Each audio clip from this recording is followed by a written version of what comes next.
ಮೊದಲಿಗೆ ಎಲ್ರಿಗೂ ಪ್ರೀತಿಯ ನಮಸ್ಕಾರಗಳು. ಅದಕ್ಕೆ ಮುಂಚೆ ಒಂದು ಮಾತು ಹೇಳ್ಬಿಡ್ತೀನಿ, ಕೈ ಎತ್ತೋರ್ನು ಒಳ್ಳೆಯವರು ಅಂತ ಹೇಳುವಂತ ಈ ಇಂಥ ಟೆಕ್ನಿಷಿಯನ್ಗೆ ಒಂದು ಕೈ ಎತ್ತೋಣ. ಒಳ್ಳೇದಾಗಿ ಮನಸ್ಸು ಒಳ್ಳೇದಾಗಿದ್ರೆ ಎಲ್ಲ ಚೆನ್ನಾಗಿರುತ್ತೆ. ಅದು ಆರಂಭದಿಂದ ನನ್ನ ನೋಡಿರುವ ಎಲ್ಲ ಹಿರಿಯ ಪತ್ರಕರ್ತರು, ಎಲ್ಲ ಹಿರಿಯರು ಇಲ್ಲಿದ್ದೀರಾ, ನನ್ನ ಸಮಕಾಲೀನರು ಇಲ್ಲಿದ್ದೀರಾ, ಇತ್ತೀಚೆಗೆ ಬಂದವರು ಇದ್ದೀರಾ, ಎಲ್ಲರಿಗೂ ಕೂಡ ಹೃದಯಪೂರ್ವಕ ನಮಸ್ಕಾರ. ಹಾಡುಗಳನ್ನ ತಾವು ನೋಡಿದ್ದೀರಾ, ಸಾಹಿತ್ಯಗಳನ್ನು ಗಮನಿಸಿದ್ದೀರಾ. ಈ ಮುಂಚೆ ಆಗಿರೋ ಪ್ರೆಸ್ ಮೀಟ್ಗಳಲ್ಲೂ ಕೂಡ ನಿರ್ಮಾಪಕ ನಿರ್ದೇಶಕರು ಮಾತಾಡಿರ್ತಾರೆ. ವೀರ ಸಮರ್ಥ ಅವರು ಎಲ್ಲವನ್ನ ಹೇಳಿದ್ದಾರೆ. ಉಳ್ಕೊಂಡಿರೋದು ಏನಿಲ್ಲ. ನನ್ನ ಪ್ರಕಾರ ಲವ್ ರೀಸನ್ಸ್ಗೆ ತುಂಬಾ ವ್ಯತ್ಯಾಸಗಳಿರುತ್ತೆ. ಅದು ಲವ್ ಸೀಸನ್ಸ್ಗೆ ಯಾವುದೇ ವ್ಯತ್ಯಾಸ ಇಲ್ಲ. ಪ್ರೀತಿ ಮಾಡೋಕ್ಕೆ ಎಲ್ಲ ಸೀಸನ್ ನಮ್ಮದೇ ಆಗಿರುತ್ತೆ. ಆ ಥರ ಲವ್ ಸೀಸನ್ಸ್ ಇಟ್ಕೊಂಡು ಒಂದು ಒಳ್ಳೆ ಇದು ಮಾಡಿದ್ದಾರೆ ಅಂತ ನನ್ನ ಭಾವನೆ. ಈ ಭಾವನೆಗಳಿಗೆ ಒಂದೇ ಬಣ್ಣ, ಆದರೆ ಬಣ್ಣ ಬಣ್ಣದ ಭಾವನೆಗಳು ಬೇರೆ ಇರುತ್ತೆ. ಇವೆರಡರ ಸೂಕ್ಷ್ಮತೆಯನ್ನು ಇಟ್ಟುಕೊಂಡು ಬದುಕಿಗೆ ಹೇಗೆ ಅಡಾಪ್ಟ್ ಮಾಡ್ಬೋದು ಅಂತ ಒಂದು ಸಣ್ಣ ಥಾಟ್ ಬಂದು ಈ ಹಾಡನ್ನು ಬರೆಯುವ ಪ್ರಯತ್ನ ಆಯಿತು. ಒಂದು ಏನು ಇಲ್ಲಿ ಸಣ್ಣದ ಮಜಾ ಏನಂದ್ರೆ, ನಿರ್ಮಾಪಕರ ಮುಖ ನಾನು ನೋಡಿಲ್ಲ, ನಿರ್ದೇಶಕರ ಮುಖ ನೋಡಿಲ್ಲ, ಹೀರೋ ಹೀರೋಯಿನ್ಗಳು ಯಾರು ಅಂತ ಗೊತ್ತಿಲ್ಲ. ಸಾಮಾನ್ಯ ಪಾತ್ರಧಾರಿಗಳಾದ್ರೂ ಒಂದು ರೆಫರೆನ್ಸ್ ಫೋಟೋ ತಗೊಂಡಾದ್ರು ಹಿಂಗಿರ್ತಾರೆ ಅವರು ಅಂತ ಇಮೇಜ್ ಮಾಡ್ಕೋಬಹುದು. ಅದು ಯಾವುದೂ ಇಲ್ಲ. ನನಗೆ ಗೊತ್ತಿದ್ದು ಮ್ಯೂಸಿಕ್ ಡೈರೆಕ್ಟರ್ ಒಬ್ರೆ. ಆದ್ರೆ ಅದೇ ಫೋನಲ್ಲಿ ಮಾತಾಡಿದೀವಿ, ಮುಖ ಪರಿಚಯ ಇಲ್ಲ ಅಂತ. ಅಂದ್ರೆ ಮುಖ ಪರಿಚಯ ಇಲ್ಲ. ಆದ್ರೆ ಹೇಗಿತ್ತು ಅಂದ್ರೆ, ನಾನು ಬರೆಯೋವಾಗ ನನಗೆ ಈ ಕಡೆ ಲೈನ್ ಪ್ರೊಡ್ಯೂಸರ್ ಕೈ ಹಿಡ್ಕೊಂಡು ಬರ್ಸ್ದಂಗೆ, ಆ ಕಡೆ ಡೈರೆಕ್ಟರ್ ಕೈ ಹಿಡಿದು ಬರ್ಸ್ದಂಗೆ, ಆ ತರ ಜೊತೆಲೇ ಇಟ್ಕೊಂಡು ಎಲ್ರು ಕೂಡ ನನಗೆ ಗೊತ್ತಿಲ್ಲದೆ ಒಂದೇ ವರ್ಷನ್ ಬರ್ಸಿದ್ರು. ಅದೇನ್ ಬರದ್ನೋ ಇವ್ರು ಓಕೆ ಮಾಡ್ಬಿಟ್ರು, ಆ ಹಾಡಾಯ್ತು. ಈ ತರನೇ ನಡ್ಕೊಂಡ್ ಬಂದಿದೆ ಇದುವರೆಗೂ ಕೂಡ. ನನ್ಗೇನು ಗೊತ್ತಿಲ್ಲದೆ ನಾನು ಬರ್ಕೊಂಡು ಬಂದವನು.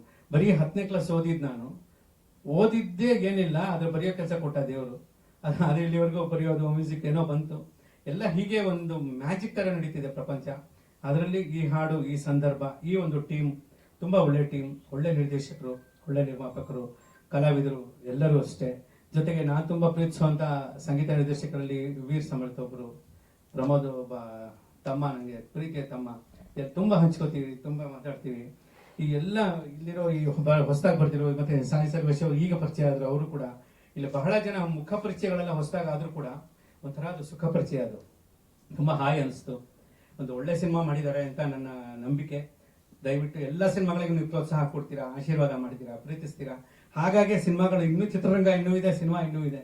ಹಾಗಾಗಿ ಈ ಸಿನಿಮಾನು ಗೆಲ್ಲಲಿ, ನಿರ್ಮಾಪಕರ ನಂಬಿಕೆ ಬಲವಾಗ್ಲಿ, ನಿರ್ದೇಶಕರ ಶ್ರಮಕ್ಕೆ ಸಾರ್ಥಕತೆ ಸಿಕ್ಲಿ. ಅವರಿಬ್ರು ಗೆದ್ರೆ ಇಂಥ ಟೀಮ್ 10 ಟೀಮ್ ಬಂದೇ ಬರುತ್ತೆ.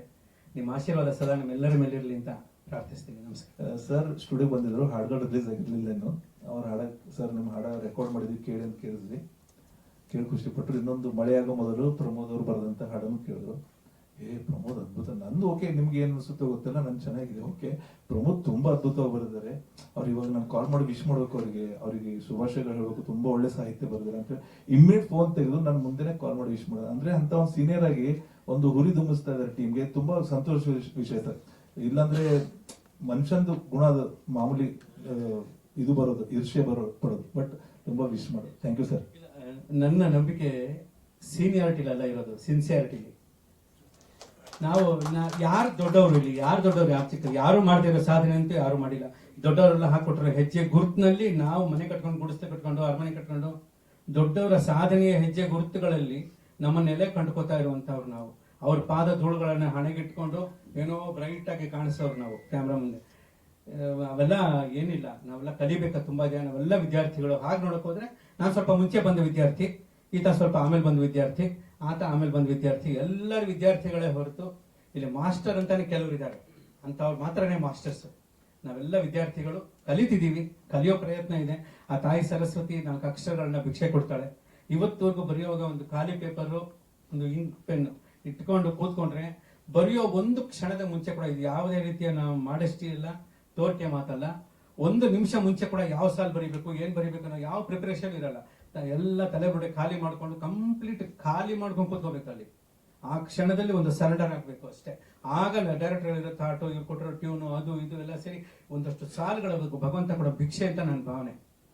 ಒಂದೊಂದು ಸಾಲು ಕೂಡ ದೇವರು ಕೊಡೋ ಭಿಕ್ಷೆ. ಆ ಭಿಕ್ಷಾನ್ನ ತಗೊಂಡು ನಾವು ಬದುಕ್ತಿರುವಂತ ಈ ಕಾಲದಲ್ಲಿ ಯಾಕೆ ಕಾಲರ್ ಮೇಲೆ ಕೈ ಹೋಗ್ಬೇಕು?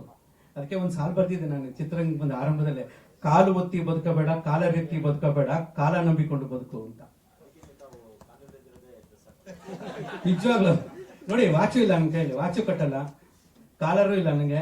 ಇನ್ನೂ ಎಲ್ಲದಕ್ಕಿಂತ ಇಂಪಾರ್ಟೆಂಟ್ ವಿಷಯ ಯಾರು ಗಮನಿಸದೇ ಇರೋದು, ನನ್ನ ಶರ್ಟ್ ಪ್ಯಾಂಟಿಗೆ ಜೇಬೇ ಇರಲ್ಲ. ಜೇಬ್ ಇಲ್ಲದಿರೋಂತ ಬಟ್ಟೆ ತುಂಬಾ ಅದೇ ಒಳ್ಳೇದು. ಜೇಬ್ ಇಲ್ದಿದ್ರೆ ಪರವಾಗಿಲ್ಲ, ಜಾಬ್ ಇರ್ಬೇಕು ಯಾವಾಗ್ಲೂ ಅಷ್ಟೇ. ಆ ಜಾಬ್ ಭಗವಂತ ಕೊಟ್ಟಿದ್ದಾನೆ, ಹಾಗೆ ಇದೆ. ಅದಕ್ಕೆ ಕಾಲು ಒತ್ತಿ ಬದುಕಬೇಡ, ಕಾಲರ್ ಎತ್ತಿ ಬದುಕಬೇಡ, ಕಾಲ ನಂಬಿಕೊಂಡು ಬದುಕು. ಆಳು ನಂಬಿ ಬದುಕಬೇಡ, ಆಳೋನ್ ನಂಬಿ ಬದುಕಬೇಡ, ನೀನ್ ತೋಳು ನಂಬಿಕೊಂಡು ಬದುಕು. ಸರ್ ಅನ್ಬೇಡಿ, ಮತ್ತೇನಂದ್ರೆ ಮುಂದೆ ಬರೋ ಪ್ರೊಡ್ಯೂಸರ್ಗಳು ಅವ್ರಿಗೆ ಜೇಬೆಲ್ಲ ದುಡ್ಡು ಬೇಡ, ಬರೀ ಜಾಬ್ ಕೊಡೋಣ. ಇಲ್ಲ ಅಲ್ಲ, ಆ ರೀತಿ ಅಲ್ಲ. ನಮ್ಮ ನೆಲೆಯ, ನಮ್ಮ ಮಣ್ಣಿನ ಪ್ರೊಡ್ಯೂಸರ್ ಡೈರೆಕ್ಟರ್ಸ್ ಯಾವತ್ತಿಗೂ ಅನ್ನೋದಾದ್ರೆ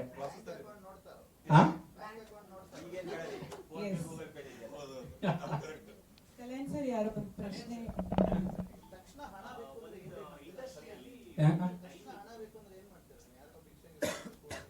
ಸುತ್ತ ನಮ್ ಜನ ಇರುವಾಗ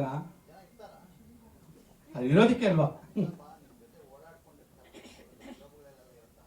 ಇಲ್ಲ, ಈಗ ಏನಾಗ್ಬಿಟ್ಟಿದೆ ಅಂದ್ರೆ, ನೀವೆಲ್ಲ ಮಾಡಿರೋ ಆಶೀರ್ವಾದದಿಂದ ಹಣ ಇಲ್ಲದೆ ಇದ್ರು ಕೂಡ ಒಂದು ಹೋಟ್ಲಿಗೆ ಹೋದ್ರೆ ದೋಸೆ ಸಿಗುತ್ತೆ, ಒಂದು ಹೋಟ್ಲಿಗೆ ಹೋದ್ರೆ ಕಾಫಿ ಸಿಗುತ್ತೆ, ಇಮಿಡಿಯೇಟ್ ಆಗಿ ಬಂದು ವಾಪಸ್ ಕೊಟ್ಟೋಗ್ಬೋದು. ಆ ಮಟ್ಟಕ್ಕಂತೂ ಪ್ರೀತಿ ಕೊಟ್ಟಿದ್ದಾರೆ ಜನ.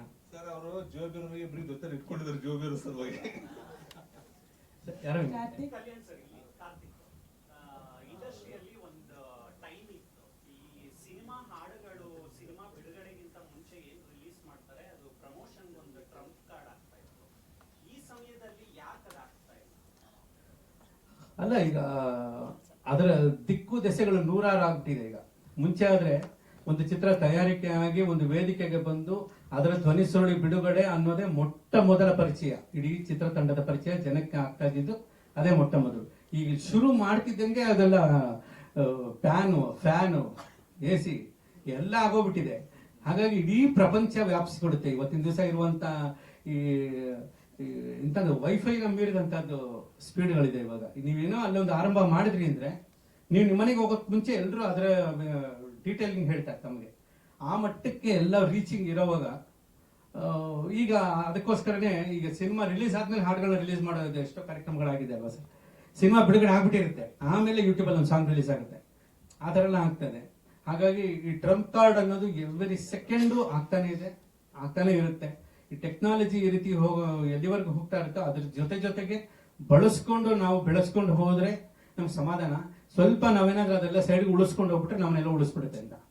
ಹಾಗಾಗಿ ಟೆಕ್ನಾಲಜಿನ ನಾವು ತಪ್ಪಾಗಿ ಅರ್ಥೈಸ್ಕೊಳ್ಳದೆ ಅದನ್ನ ಎಷ್ಟು ಬೇಕೋ ಅಷ್ಟು ಸದುಪಯೋಗ ಪಡಿಸ್ಕೊಂಡು ನಮ್ಮತನವನ್ನ, ಯಾಕಂದ್ರೆ ಈ AI ಅನ್ನೋದನ್ನ ಸೃಷ್ಟಿ ಮಾಡಿದ ಮನುಷ್ಯ, ಅದನ್ನ ಮನುಷ್ಯನ ಸೃಷ್ಟಿ ಮಾಡಿದ ಭಗವಂತ. ಸೊ ಮನುಷ್ಯ ಸೃಷ್ಟಿನೇ ಯಾವತ್ತೂ ಕೂಡ ನೆಲೆಯಾಗಿ ನಿಲ್ಲುವಂತ ಕ್ರಿಯೇಷನ್. ಅದನ್ನ ಭದ್ರವಾಗಿ ಇಟ್ಕೊಂಡು AI ಅಂತದ್ದು ಬೇರೆ ಟೆಕ್ನಾಲಜಿ ಬಳಸ್ಕೊಂಡಾಗ ಪ್ರತಿ ಹೆಜ್ಜೆನೂ ಟ್ರಂಪ್ ಕಾರ್ಡ್ ಆಗಿ ಬರುತ್ತೆ ಅಂತ ನನ್ನ ನಂಬಿಕೆ.